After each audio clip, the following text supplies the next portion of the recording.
Okay, so good morning guys and welcome back to the channel. Today we're going to talk about the stamina system of this game because this is actually one of the systems that will affect your daily decisions. And in modern MMOs, it's not really about who grinds harder anymore but more about who makes smarter decisions because there are always limits to what you can do every day. So for the sake of new players, stamina is basically the resource you use to gain XP and loot when killing monsters in the open world. This is basically your AFK farming system, and you unlock the stamina system once you reach level 45, and on day 1 you will definitely reach this level. Actually, you will probably end up around level 66, which is the day 1 server level cap, and I will explain more about that later in the video.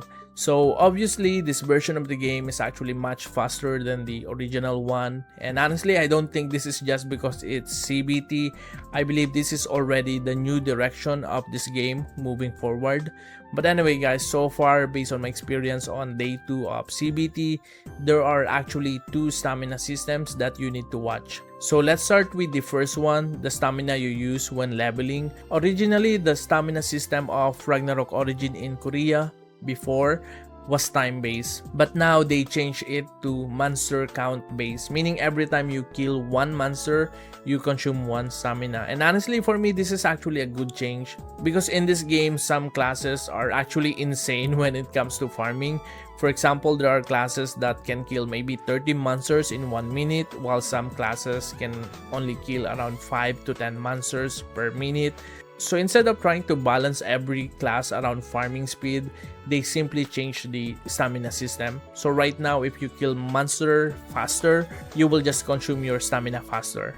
If you kill monster slower, you will consume your stamina slower. But at the end of the day, everyone ends up using the same amount of stamina. So whether your class is really strong in farming or not, you will basically reach the same result. And again, that's actually a good thing because now you don't feel pressured to pick a class just because it farms better. Before, like for example, during the early days of ROM, a lot of us were choosing blacksmith, not because we liked the class, but because it was one of the best farming machines in the early game, and then later on we would just switch to whatever meta class was strong in the future. But now, since farming is based on the numbers of monsters you kill, I feel that right now you can just simply choose the class you actually enjoy, whether it's good in MVP hunting or PvP.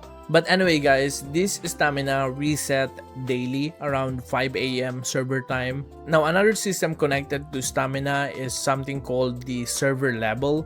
But in this version, it's more like a server level cap. I'm not sure if this is already implemented in the global version before, but in the original Korean server level mostly affected XP rate, meaning when the server level increases, your XP gain also increases, but now it works differently. For example, on day 1, the server level cap was level 66, which means nobody on the server can level beyond 66. I actually tested this myself on day 1 when I finished a certain quest.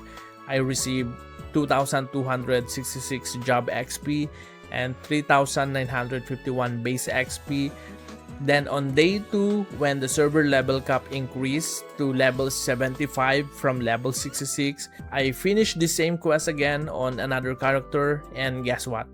I received the exact same numbers, like same XP numbers, same job XP numbers. So unlike before, server level cap I think no longer affects the XP rate, but we're going to confirm this more later. I am actually concerned on this one because before we had this trick where we delay finishing our quest and wait for the server level to increase so we could get more XP when we are doing our story quest. But in this version, server level I think simply means the maximum level the server can reach. If the server level cap is 66, then basically nobody can level beyond 66. Now going back to stamina, you might see this timer here on the stamina panel, but again, this is not a time-based stamina system. This timer is simply counting down to the daily reset. So when this timer reaches 0, your stamina simply refresh back to the daily amount. But again, stamina consumption is not based on time, it's purely based on monsters killed. So again,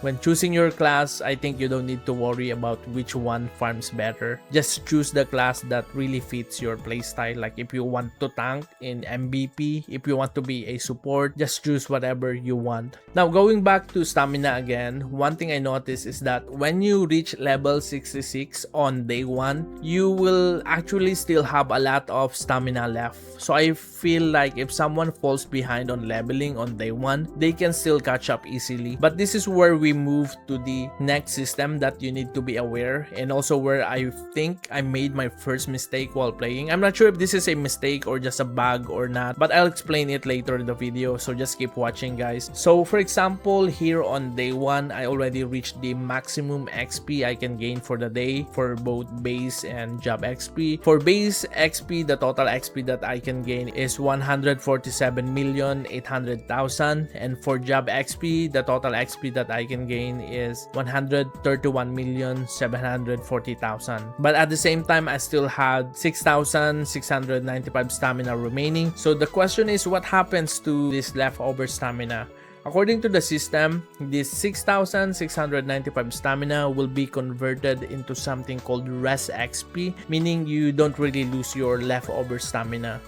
Now this is the day 2 guys. Unfortunately, I feel like this character might have encountered a small bug, because when I check my other character, I actually received both base Rest XP and job Rest XP. But for this character, the Rest XP we received was only job XP, which is 185,188. So basically the 6,695 leftover stamina from day 1 was converted into this 185,000 job XP. And you can also see that number here in the field battle stamina panel. Now let's test how this works guys. So let's try killing a monster. Now you can see 2 floating numbers, right? Basically what's happening here is that you receive your normal job XP plus the extra Rest XP. So let's try again. Again, we see 2 numbers. Okay, so let's try last one more.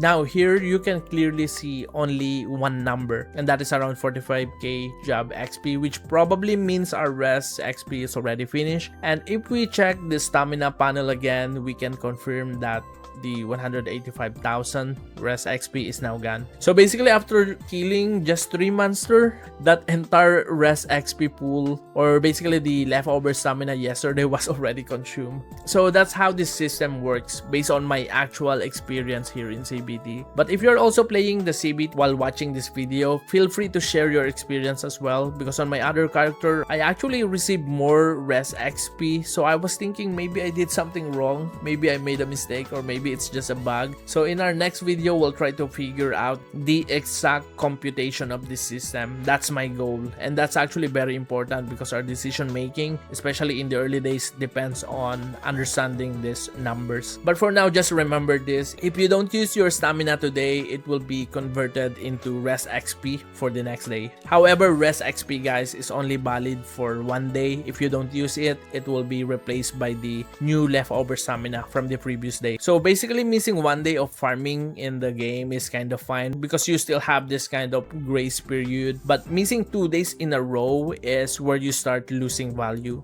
Now lastly, there's another type of stamina called Monster Annihilation. This one is related to drops, not leveling. As you can see here, there's this drops ×6, which means you can get more loot while farming.